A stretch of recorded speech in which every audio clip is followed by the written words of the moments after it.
Saya kira BGN, Kementerian Sosial sama-sama melaksanakan program Bapak Presiden, arahan Bapak Presiden.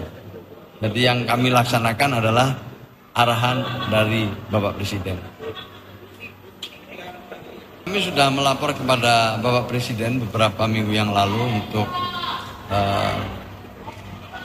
mengajukan usulan MBG untuk lansia dan penyandang disabilitas yang belum ada dalam Perpres. Maka itu kami mengajukan dan Presiden meminta kami untuk berkoordinasi dengan Mensesnek. Usulan-usulan yang disampaikan pada dasarnya Presiden menyetujui dan tindak lanjutnya bersama Mensesnek untuk dimasukkan di dalam Perpres MBG untuk lansia dan penyandang disabilitas.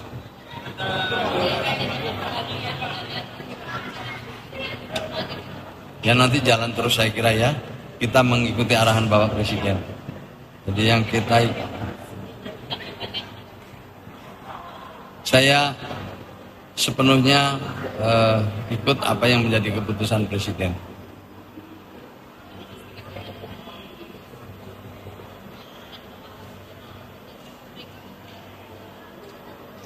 Saya kira BGN, Kementerian Sosial sama-sama melaksanakan program Bapak Presiden, arahan Bapak Presiden.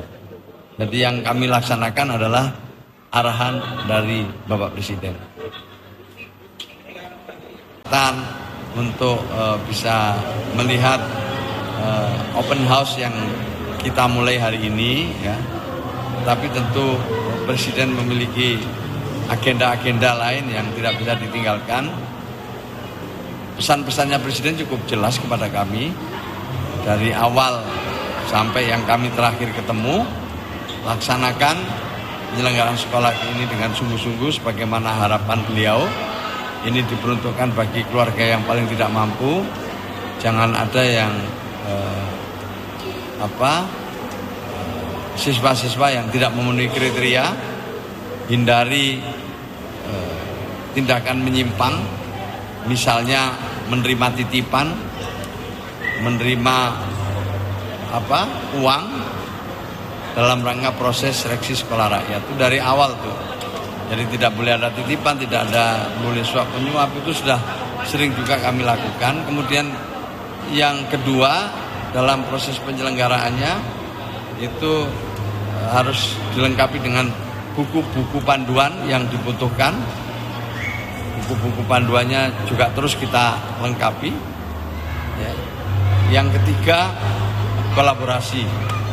Kita berkolaborasi dengan kementerian, lembaga, dan juga dengan pemerintah daerah. Keempat, jelas dari awal pada kami dan Pak Wamen, jangan ada korupsi dalam pengadaan-pengadaan yang terkait dengan tugas-tugas Kementerian Sosial. Tidak hanya sekedar sekolah rakyat, tapi juga pengadaan-pengadaan program lain. Tidak boleh ada korupsi, tidak boleh ada KKN. Itu yang dipesankan kepada kami.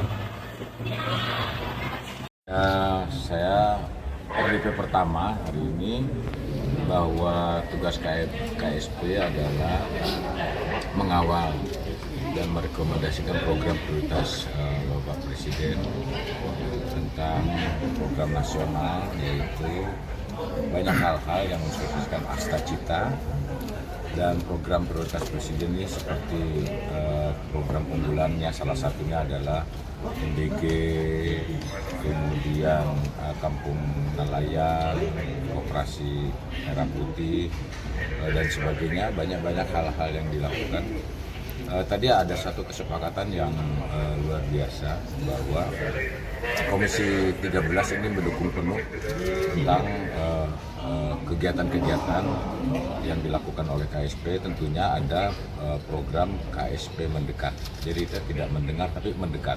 Setiap ada persoalan dari masyarakat, pemerintahan daerah, termasuk kementerian, misalnya koordinasi antara kementerian, kita bisa menyelesaikannya dengan cepat. Artinya bahwa semua persoalan-persoalan baik tingkat masyarakat, pemerintah daerah, kementerian, ini tidak semuanya masuk ke presiden. Karena kalau semuanya itu masuk ke presiden, maka tidak ada filternya dan nanti Pak Presiden bisa berat lah tugasnya. Banyak hal-hal yang lebih strategis yang dilakukan oleh Pak Presiden, sehingga bagaimana caranya hal-hal yang menurut saya ini bisa ditangani oleh kementerian, termasuk oleh saya sebagai Kepala Staf Presiden, ya bisa diselesaikan dengan baik, ya, sehingga tidak menimbulkan hal-hal yang signifikan yang mengganggu konsentrasi Presiden ke hal yang lebih strategis. Kemudian banyak aduan-aduan yang sudah kami dapat dari program KSP Mendekat ini, banyak hal yang sudah kami selesaikan, sehingga perlahan-lahan ini bisa secara tuntas program prioritas Presiden ini bisa berjalan dengan baik. Dan ada satu hal yang menonjol tadi direkomendasikan oleh Komisi 13 DPR RI, bahwa selama ini kantor staf Presiden itu anggarannya itu kan di bawah Kementerian Sekretariat Negara, jadi sangat terbatas. Bayangkan anggaran KSP ini di luar gaji keseluruhan anggota ini hanya 3 miliar setahun. Bagaimana kita menyelesaikan antara kementerian ini dengan kementerian ini dengan pemerintah daerah, sementara kita harus investigasi, kita harus cek di lapangan. Kalau kita misalnya tergantung kepada anggaran biaya perjalanannya ke salah satu kementerian, nanti unsur independennya atau faktor independennya kita tidak akan terjamin. Nanti kita berpihak ke salah satu. Nah, ini yang sedang kita usulkan dan alhamdulillah mendapat dukungan dari Komisi 13. Tadi Pak Dudung juga sempat singgung soal MBG itu kan, semalam Bapak Presiden kemudian mencopot atau mengganti kepala BGN. Dari Pak Dudung melihatnya seperti apa Pak? Apakah itu sudah langkah yang tepat apa gimana? Oke, kemarin saya dengar memang bahwa kepala MPG ya, BGN itu dicopot oleh Bapak Presiden. Saya punya keyakinan bahwa Bapak Presiden sudah lama mendengar informasi, mencermati, menganalisa, mengevaluasi berbagai sumber yang masuk ke beliau, sehingga langkah yang tepat. Saya yakin ini perbaikan untuk perbaikan ke depannya, sehingga di BGN itu semakin transparan, akuntabel, dan betul-betul keinginan Bapak Presiden bahwa ini uang rakyat yang harus betul-betul dikawal, tidak ada terjadinya korupsi, tidak ada terjadinya penyimpangan, tidak ada terjadinya menguntungkan kepentingan perseorangan, kelompok maupun golongan, tetapi betul-betul Bapak Presiden menginginkan bahwa ini untuk kepentingan rakyat.